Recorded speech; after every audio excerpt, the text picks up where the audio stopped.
Okay, Assalamualaikum warahmatullahi wabarakatuh dan selamat datang. Okay, kita berjumpa lagi dalam kelas sains. Okay, jadi hari itu kita dah masuk bab yang kelima iaitu air dan lautan. Dan kita belajar mengenai ciri-ciri fizikal air, takat lebur, takat didih dan juga elektrolisis. Okay, jadi kita bincang sikit soalan yang cikgu dah bagi. Okay, soalan yang pertama, antara pernyataan berikut yang manakah tidak benar mengenai air? Okay. Yang tidak benar. Jadi yang pertama A itu air merupakan suatu sebatian. Jadi jawapannya betul lah. Air ni memang suatu sebatian iaitu gabungan di antara oksigen dan juga hidrogen. Tetapi soalan minta untuk yang tidak benar. Jadi A ni salah lah. Dia betul tapi kita nak cari yang tidak benar. B. Elektrolisis boleh menentukan komposisi unsur di dalam molekul air.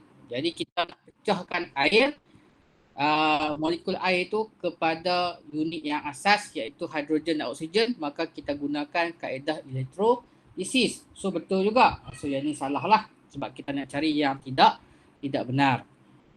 C. Air wujud dalam 3 keadaan iaitu pepejal, cecair dan gas. So betul juga. Okay. D. Suatu molekul air terdiri daripada 2 oksigen dan 1 hidrogen. Okay. Formula air ingat balik H2O. Jadi 2 hidrogen, 1 oksigen. So dia salah lah kat sini. Sebab dia kata 2 oksigen. So jawapannya ialah D. Sebab kita nak cari yang tidak benar. Okey. Nombor 2. Antara pernyataan berikut yang manakah benar tentang rajah di bawah? Air menjadi ais, iaitu daripada proses cecair menjadi pepejal. Jadi proses ini dinamakan pembekuan. Okey, bekulah daripada air itu menjadi ais. Jadi A ni ini merupakan proses kondensasi. So salah lah. Kondensasi ialah proses daripada gas menjadi cair. So ini salah lah. Okay, kemudian tenaga haba diserap dalam proses ini. Okay, pembekuan beku maksudnya kita sejukkan. Bila sejuk bukan haba diserap. Kalau haba diserap ni maksudnya kita panaskan. Tapi yang ni kita sejukkan. So haba dibebaskan. Jadi B pun salah. Okay, tengok pula yang C. Zarah-zarah tersusun rapat antara satu sama yang lain apabila ais terbentuk. Okey. Ais ialah pepejal. Dan di tingkatan 1 kita dah belajar bagaimana zarah-zarah pepejal. So zarah-zarah pepejal disusun rapat. Okey, jadi C ni betul lah. Okay, C ni betul lah. Okey. So jawapannya adalah C. Okey, kenapa D itu salah? Okey, kita tengok D ya. Zarah-zarah tidak berada pada kedudukan yang tetap apabila ais terbentuk. Salah lah sebab pepejal memang susunan dia rapat-rapat. Okey. Itu kenapa jawapan tu ialah C bukan D ya. Okey. Nombor 3. Antara proses berikut yang manakah menyebabkan pembentukan embun di waktu pagi? Okey. Jawapan dia bila sejuk ah. Embun ni ialah titisan air yang wujud apabila waktu pagi. Asalnya apa? Asalnya ialah wap air. So daripada wap air bertukar menjadi air. Iaitu dalam keadaan gas bertukar menjadi cecair. So proses dia dinamakan kondensasi. Okey, kondensasi. Penyejatan daripada cecair menjadi gas. Okey. Pemenjarapan sama ada gas menjadi pepejal ataupun daripada pepejal menjadi gas. Itu pemejal wapan. Beza dia sama ada haba diserap ataupun haba dibebaskan. Pembekuan daripada cecair menjadi pepejal. Kondensasi daripada gas menjadi cecair. So daripada wap air menjadi air, embun tu. Kemudian yang keempat, apakah yang akan terjadi jika sedikit garam diletakkan ke dalam sebikar air dan dipanaskan? Okey. Kalau air tu air yang tulen, dia akan mendidih pada 100 darjah Celsius. Air yang tulen, air yang kita tak campur dengan apa-apalah. Okey. Tetapi bila kita dah campur dengan garam, apa yang berlaku ialah A ni air akan menjadi alkali, salah. Air akan membeku pada 0 darjah Celsius. Sekarang ni kita nak dipanaskan. So salah kat sini. Air akan mendidih atas 100 darjah Celsius. Okay.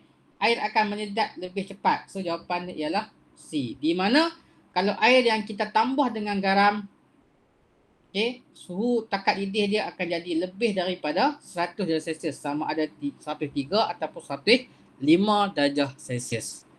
Jadi maksud dia kalau kita tambah dengan garam, kita panaskan air garam tu, bila sampai 100 darjah Celsius, dia masih lagi belum mendidih. Dia mendidih bila? Bila dah sampai suhu 103 ataupun 105, maksudnya lebih daripada 100. Tapi kalau air yang biasa, kita didihkan bila sampai 100 darjah Celsius, dia akan mendidih. Itu takat didih air tulen. Takat didih air yang kita campur dengan garam, dia dah lebih daripada 100 darjah Celsius. Okey. Kemudian,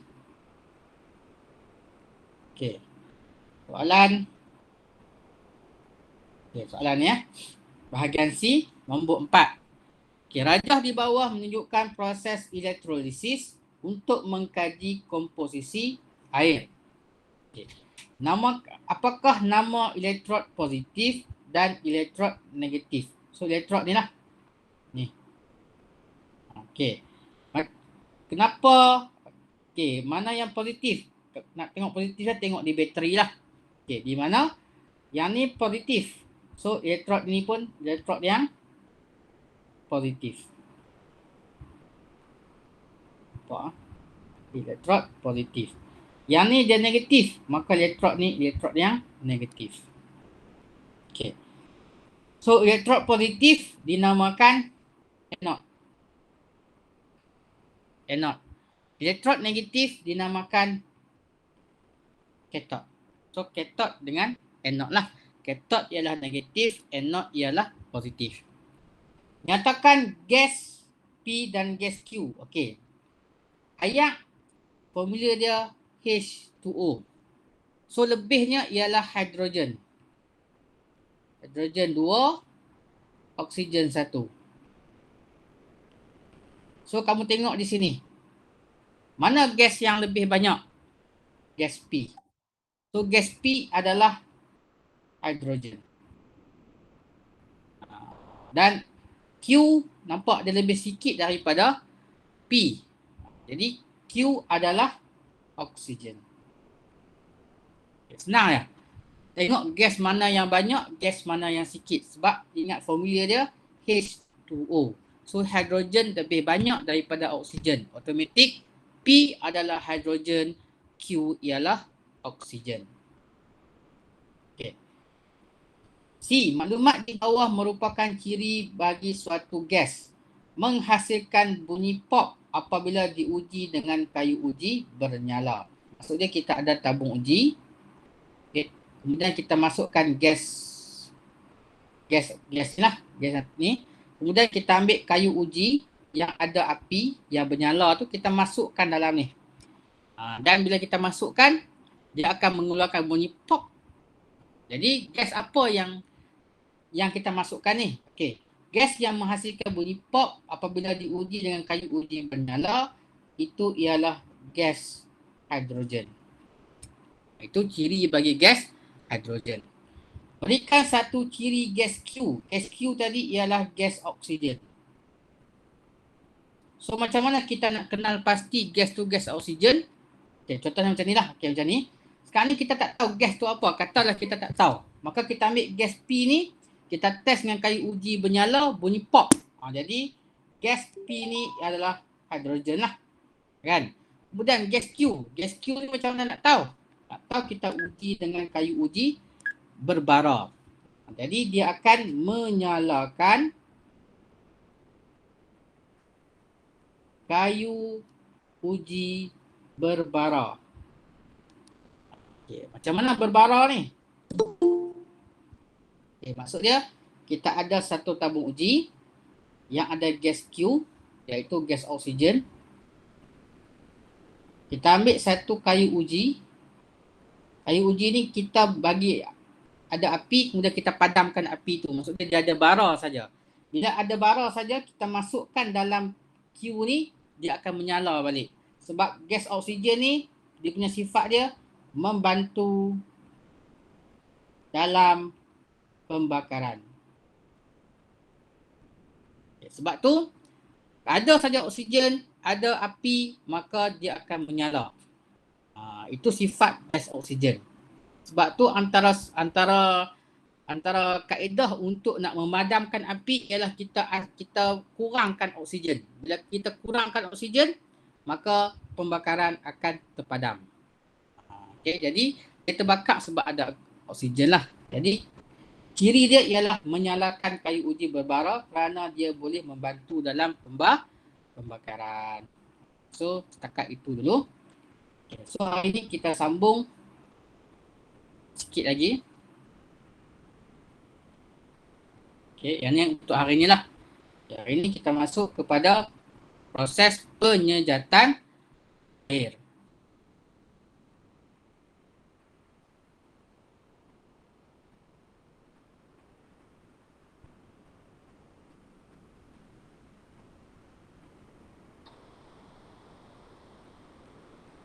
Okay. Okay. So dalam topik penyejatan air, kita nak masuk kepada maksud penyejatan air. Apakah maksud penyejatan air? Apakah faktor-faktor yang boleh mencepatkan ataupun melambatkan penyejatan air? Kemudian beza penyejatan dan pendidihan.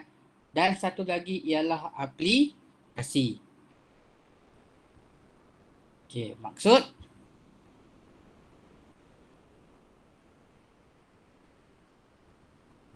Okey. Penyejatan ialah proses cecair berubah kepada gas. Daripada cecair, dia menjadi gas. Syarat dia di bawah takat didih. Okey. Ada satu lagi proses, kalau kita ingat, proses pendidihan. Okey, proses pendidihan juga cecair berubah menjadi gas. Sama dengan yang ni. Tetapi beza dia ialah yang ni. Penyejatan ni dia berlaku di bawah takat didih. Sedangkan pendidihan, cecair berubah menjadi gas mesti pada takat didih. Okey, takat didih. Contoh dia macam ni lah. Takat didih ayak tadi berapa?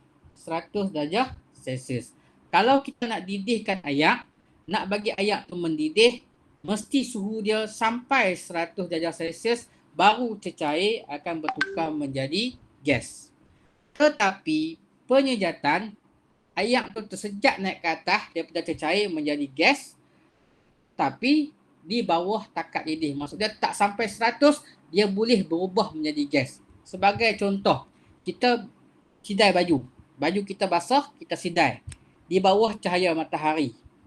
So di bawah cahaya matahari, adakah suhu kawasan rumah kita tu 100 darjah Celsius? Sebenarnya tak sampai pun. Lebih kurang 40, paling panas pun 40 darjah Celsius saja. Tapi penyejatan masih lagi boleh berlaku, iaitu cecair berubah menjadi gas. Okey, syarat dia di bawah takat didih. Okey, faktor yang mempengaruhi kelembapan, suhu persekitaran, luas permukaan, pergerakan udara. Okey, kita pergi satu-satulah. Okey. Kelembapan. Okey, semakin tinggi kelembapan, semakin perlahan proses penjatan. Okey. Kelembapan ni maksud dia cuaca ataupun keadaan tu lembap. Lembap maksud dia contohnya mendung, kan? Jadi bila kita sedai baju, baju kita lambat ke cepat? Lambat kering. Kenapa lambat kering? Sebab kelembapan dia tinggi. Okey, itu kelembapan. Yang kedua, suhu persekitaran.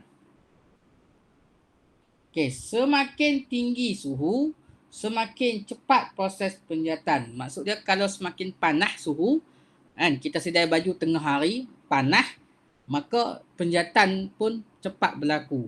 Maksud dia baju kita pun cepat kering. Okey, luas permukaan. Semakin besar luas permukaan, semakin cepat proses penjatan. Okey, contohnya kita ada satu helai kain. Okey, satu kita buka macam tu besar. Kan? A tu kita buka besar tu kita sidai. Satu lagi kita lipat. Lipat dua. B ni kita lipat dua. Kita sidai. Antara A yang kita buka tu, kain luas-luas tu, kita sidai. Dengan B yang kita lipat. Mana yang akan cepat kering? Jawapan dia ialah A. Pasal apa? Sebab luas permukaan yang besar. Yang kena kepada panas cahaya matahari itu. So semakin luas permukaan, semakin besar luas permukaan, semakin cepatlah proses penjatan. Dan yang terakhir ialah pergerakan udara. Pergerakan udara ni, semakin tinggi pergerakan udara, semakin cepat proses penjatan. Maksudnya kalau angin mai cepat, angin laju, angin kuat, maka penjatan pun akan berlaku dengan cepat. Sebagai contoh, kita pun selalu buat bila kita tak boleh sidai baju dekat ampaian kerana mungkin hujan ke apa ke, kita akan sidai baju dekat bawah kipas. Okey, kenapa kita buat macam tu? Sebab bila kita di bawah kipas, angin bergerak dengan lebih laju. Bila angin bergerak dengan lebih laju, udara bergerak dengan lebih laju, maka penjatan akan berlaku dengan cepat. Jadi baju kita akan cepat kering. Tu senang contohnya tengok baju yang kita sidai lah. Kan? Okey. Okey, yang ni perbezaan di antara penjatan dan juga pendidihan. Okey, pertama segi kelajuan. Okey. Penjatan, kamu sidai baju, nak berubah daripada cecair menjadi gas, lambat. Sebab dia di bawah tekad didih. Tapi kalau pendidihan, contoh kita didihkan air. 10 minit, 20 minit akan kering dengan cepat.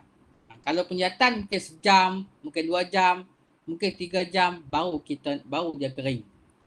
Jadi penjatan perlahan proses dia, pendidihan cepat. Yang kedua, suhu.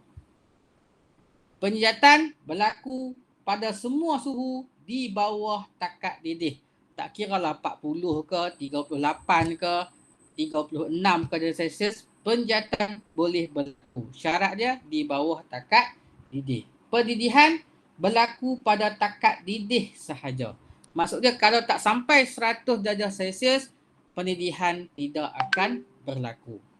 Iaitu beza dia lah. Okey. Tempat berlaku proses. Okey. Penjatan berlaku pada permukaan. Contohnya kita ada satu bekas air.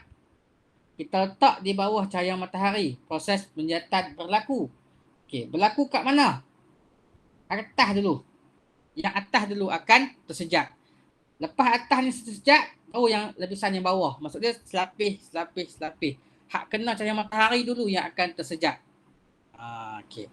Tetapi kalau pendidihan berlaku pada seluruh cair. Maksudnya kalau kita ada satu bekas yang kita ada air, kita didihkan dia, kita panaskan dia. kesemua ayat ni akan terlibat dalam proses pendidihan. Sebab apa? Sebab bila ayat tu kita panaskan, dia akan berpusing. Yang atas akan naik ke bawah, yang bawah akan turun ke bawah, yang atas akan turun ke bawah, yang bawah akan naik ke atas. So dia akan berpusing. Menyebabkan pendidihan itu berlaku kepada seluruh cecair. Berbeza dengan penjejatan hanya berlaku pada lapisan yang atas sahaja. Bila lapisan atas tu tersejat, baru lapisan yang bawah dia. Selapis lah. Okey. Kemudian, faktor yang terlibat. Okey, kalau penyejatan, dia mengambil kira faktor ni. Kelembapan, suhu, luas permukaan dan pergerakan udara. Sedangkan kalau pendidihan, dia tak perlukan faktor tu. Cukup kita bagi haba, kita panaskan cukup sampai 100 darjah Celsius, dia akan mendidih.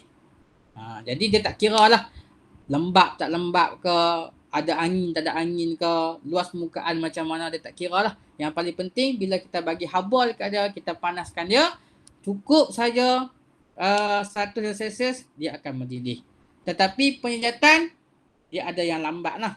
Sebab apa? Sebab dia ambil kira faktor tu. Faktor kelembapan, faktor suhu, faktor luas permukaan, faktor pergerakan udara. Jadi proses penyejatan ni dia berlaku sangat perlahan. Okey. Apa persamaan dia? Persamaan dia, kedua-dua ni menukarkan daripada cecair menjadi gas. Dua-dua tu sama.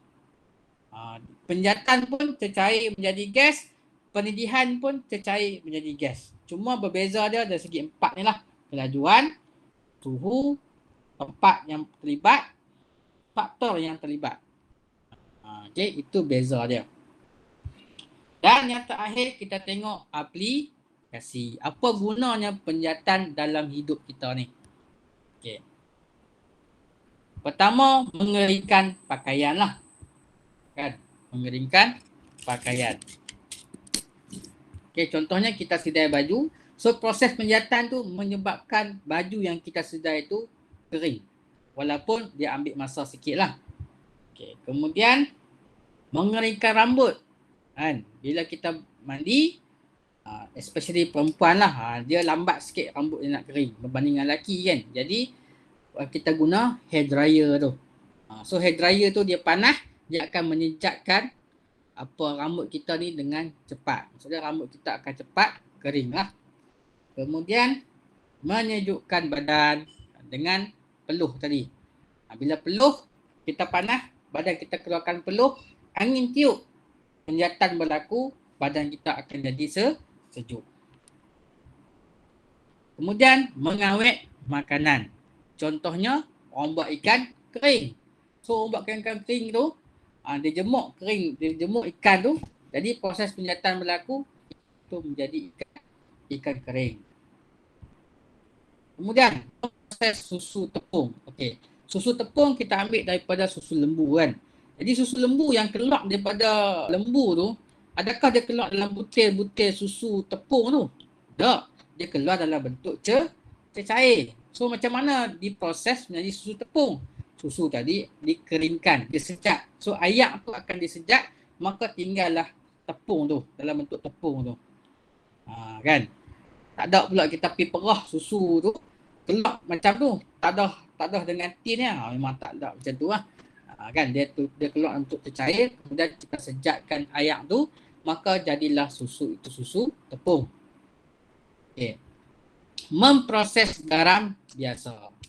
Okay. So garam ni orang ambil daripada air laut masin. Jadi air laut tu disejak, maka tinggallah butir-butir garam tu yang ada sampai hari inilah yang kita guna tu. So itulah proses penyejatan.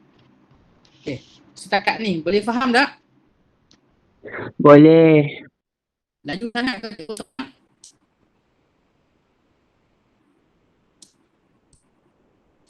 Okey, tak lagi nota, tak lagi cikgu akan screenshot, cikgu akan masukkan dalam grup, kamu salin dan baca balilah nota ni. Takut cikgu perang tak apa-apa nak jelas. Ya nak? Okey, jadi kita sudahi dengan tasbih kafarah dan suratul As. Allah hamdaka asyhadu an la ilaha illa anta. Bismillahirrahmanirrahim. Wal 'asri innal insana lafi khusr. Okey. Ada apa soalan tak? Tak ada. Okey. Jadi kita tamatkan kelas kita. Assalamualaikum warahmatullahi wabarakatuh.